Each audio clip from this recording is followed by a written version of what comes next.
Hello বন্ধুরা, সবাই ভালো থাকুন।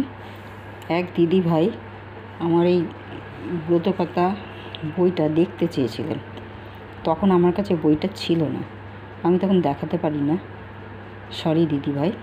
তা এখন আমি এইখানে এসেছি, তা বইটা আমার এখানে আছে, বইটা আমি দেখাবো, অবশ্যই দেখাবো। তার আগে একটুখানি দেখুন, আমি পুজো করেছিলাম সকাল নয়, স্নান টান সেরে তাই পুজো করেছিলাম। পুজোর একটু ঠাকুর দর্শন আপনাদের করিয়ে দিই। অনেক আমার ঠাকুরের ফটো ছিল এই আসনে। তা আমি যাব বলে তখন দাদা একা পারবে না, তাই অনেক ঠাকুর আমি এই ঠাকুরের এই বাক্সর মধ্যে সব তুলে রেখেছি। আর বাকি কটা আছে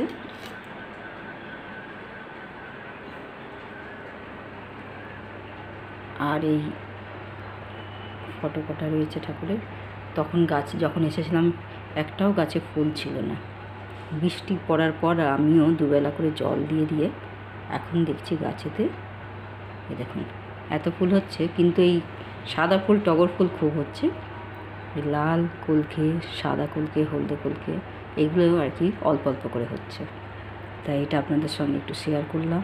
এই সাই বাবা ঠাকুরকে দেখছেন, এটা আমার যখন আমি সিডি গেছিলাম তখন ওখান থেকে আনা। তারপরে এই যে এখানে দেখছেন একটা ডিবে আছে, ডিবের মধ্যে মা বৈষ্ণোদেবীর কয়েন আছে। তা এইগুলো তোমার বৈষ্ণোদেবী যখন যাওয়া হয়েছিল আনা আর কি প্রসাদের সঙ্গে দিয়েছিল, তা সেই কয়েনগুলো ঠাকুরের আসনে রাখা আছে। তাই এই কয়েনেরও একটা গল্প, সত্যি ঘটনা বলবো কি না জানি না, তবে আমার কাছে তো সত্যি মনে হবে। স্বপ্ন দেখেছিলাম। সে আর এক কাহিনি, যদি আপনারা কেউ শুনতে চান অবশ্যই শোনাবো। কেন অনেকে তো আবার বিশ্বাস করবে না যে স্বপ্ন আবার সত্যি হয় কি না, কিন্তু স্বপ্ন সত্যি আমার কাছে সত্যি হয়েছিল। সেটা আপনাদের কীভাবে কয়েন হারিয়ে গেছিলো, আবার আমি কিভাবে কয়েন পেয়েছিলাম, আমি স্বপ্নের মাধ্যমেই এটা পেয়েছিলাম। তা সেটা আপনাদের সঙ্গে শেয়ার করব যদি আপনারা একটু দেখতে চান।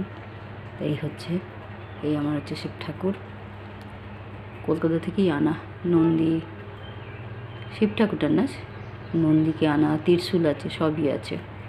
তাই আর গ্লাসে দেখুন গরম পড়েছে তো, তা আমার পুজো হয়ে গেলেও গ্লাসে আমি একটু করে জল রেখে দিই। আমার বিশ্বাস ঠাকুর যেখানেই থাকুন যেনই তার পিপাসা যেন মেটে। এবার আমি বইটা আপনাদের সঙ্গে দেখাচ্ছি। এই দেখুন, এই বইটা আমি দক্ষিণেশ্বর থেকে আনা হয়েছিল। আজ 20 বছর আগের কথা বলছি। বইয়ের তো কভার টভারগুলো খুলে গেছে। এই দেখুন, প্রথমে এই বইটা একজন দেখতে চেয়েছিলেন, আমি তখন দেখাতে পারিনি। আজ অনেক মাসই হয়ে গেল, বইটা দেখে নিন ভালো করে। দক্ষিণেশ্বর থেকে আনা, কিন্তু বইটা কোথায় দেখুন, library stall number College Street দিয়ে দিয়েছে, ভবানী দত্ত লেন, কলকাতা দিয়া তবে জানি না। ওইখান থেকে আপনারা যদি দেখে রাখুন তখনকার দেখুন। এই হচ্ছে, দেখে নিন, শশীভূষণ কবিরত্ন সবই আর কি দেখালাম, আপনারা দেখে নিন। যদি পেয়ে যান তো খুবই ভালো বইটার। আর এই হচ্ছে তুলসীর যে মন্ত্রটা আমি এই বইতে লেখা ছিল, সেখান থেকে আমি পড়ে আমি আপনাদের সঙ্গে শেয়ার করেছিলাম। এই দেখুন, তুলসী দেবীর অর্চনা, তুলসী তলায় গোবর দেওয়ার মন্ত্র, তুলসী গাছে জল ঢালার মন্ত্র। আমি আরেকবার পড়ছি, শুনুন। তুলসী তুলসী নারায়ণ, তুমি তুলসী বৃন্দাবন, তোমার মাথায় ঢালি জল, অন্তিমে দিয়ে চরণস্থল। এই প্রতিদিন স্নান করে এই মন্ত্রটা 3 বার পাঠ ও গাছে জল দেবেন। অবশ্যই আমার দর্শক বন্ধুরা অবশ্যই দেখুন, এটা করবেন। আর তুলসী পাতা তোলোয়ার মন্ত্র, তুলসী পাতা যেটা পুজো হয় সেটা নয়, যেটা আলাদা করে তুলসী গাছ থাকে সেখান থেকে যখন পাতা তুলবেন তখন এই মন্ত্রটা পড়বেন। ডালে কৃষ্ণ, এখানে ভুল আছে, তালে আছে, ডালে কৃষ্ণ পাতায় হরি, হর কৃষ্ণ তুলসী তুলি। এই পাঠ করতে করতে তুলসী পাতা তুলবেন। এই হচ্ছে আর তুলসীর প্রণাম মন্ত্র, তুলসী গাছে জল ঢালার পর এই প্রণামটা অবশ্যই করবেন।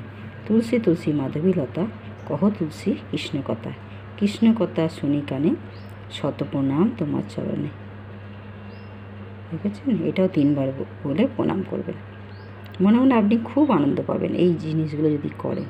না আমরা শুধু তো প্রদীপ দিয়ে চলে আসি, এমনি প্রণাম করে চলে আসি, কিন্তু এই প্রণাম করা, জল ঢালার এই যে মন্ত্র, এইগুলো আপনি যখন করবেন তখন আপনি এত আনন্দ পাবেন, সে নিজেই নিজে বুঝতে পারবেন। সংসারে আমরা সুখ শান্তির জন্য আমরা অনেক কিছু করে থাকি। এই দেখুন, এবার তুলসী তলায় সন্ধে দেওয়ার মন্ত্র। শুধু তো আমরা তুলসী তলায় প্রদীপটা জেলে চলে আসি, কিন্তু এই মন্ত্রটা দেখুন, তুলসী তলায় দিলাম বাতি, সাক্ষী থেকো তুমি সতী, 33 কোটি দেবগণ আর লক্ষ্মী নারায়ণ। এইটাও 3 বারও করতে পারেন। এখানে তো 3 বার লেখা নেই, আপনারা যদি 3 বার বলতে পারেন 3 বার, 1 বার বলতে পারেন বলবেন। এই হচ্ছে কথা। এই দেখুন, আমার মুখস্থ হয়ে গিয়েছিলো বলে আমার কাছে বইটা ছিল না, কিন্তু আমি করতাম। তা বইটা তখন দেখাতে পারিনি বলে খুব আফসোস হচ্ছিলো। তো এখন বইটা এই হচ্ছে, দেখালাম বলে নিশ্চয়ই দিদি ভাই অবশ্যই বইটা একটু দেখে নেবেন, আমি দেখালাম। এবার বাকি যেমন বৈশাখ মাসে কী বলবো এগুলো সব দেওয়া আছে। দেখুন, অসত্য যদি কারোর কোনো জিনিস জানতে ইচ্ছা হয় তাহলে বলবেন, এই বইয়ের মধ্যে যদি থাকে তো আমি অবশ্যই পড়ে শোনাবো। দেখুন দেখুন এখানে আবার দিয়েছে, আর একবার দিয়েছে দেখছি, 3 বার তুলসী গাছে জল ঢালবেন, নিচের মন্ত্র বলবেন। একই জিনিস এখানেও রয়েছে দেখছি, 3 বার পুকুরে জল ঢালবে ও নিচের মন্ত্রটা বলবে। গ্রামের মানুষ যারা পন্নী পুকুর নাম দেওয়া আছে, চান করার সময় অনেকে দেখবেন পুকুরে ঘটি করে জল ঢালে, তখনও আছে দেখুন, পন্নী পুকুর পুষ্পমালা কে পূজেরে ভোরের বেলা, আমি কন্যা লীলাবতী 7 ভাইয়ের বোন ভাগ্যবতী, শ্বেতচন্দন দুর্গা ফুলে 12 বরস্ত হোক পিতৃকুলে, পুণ্যি পুকুরে ঢালি জল নারায়ণ করেন অশেষ মঙ্গল, এ পুজলে কি হয় নির্ধনের ধন হয়, সাবিত্রী সমান হয় স্বামী গর্বিণী হয়, পুত্র দিয়ে স্বামী কোলে মরণ হয় গঙ্গা জলে। বৌদ্ধ আচার 14 মাসে দেখুন, তুলসী গাছের মাথায় শেষের কথাটা লাইন আমি দেখে নিচ্ছি।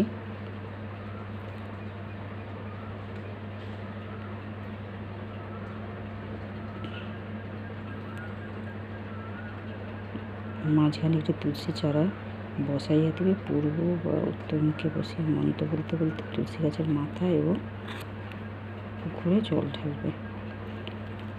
এটা আমি অবশ্য করি না, আর এখানে পুকুরেও পাবো কোথায়।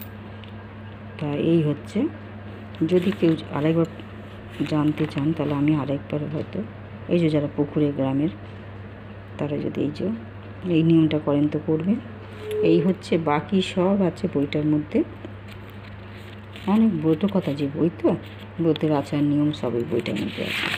বইটা আমি সঙ্গে করে নিয়ে যাওয়া হয়নি তখন, যা যা আছে তাই এই হলো বইটা। তা আপনাদের কাছে দিদিভাই অবশ্যই বইটা দেখবেন, দেখালাম। বইটা মলারটা খুলে গেছে, এটা লাগাতে হবে। এই পাশে কিছু তো দেখার আছে কি, এই যে ওরিয়েন্ট লাইব্রেরি, এগুলো অনেক পুরনো, জানি না কোথায় কোথায় পাবেন, একটু দেখে রাখুন, যদি খোঁজেন তো খুঁজবেন। আচ্ছা, এক একটা বইয়ের আলাদা আলাদা নাম আর কি। এই হচ্ছে বইটা, জানালাম আপনাদের, অবশ্যই দেখবেন। সবাই ভালো থাকুন।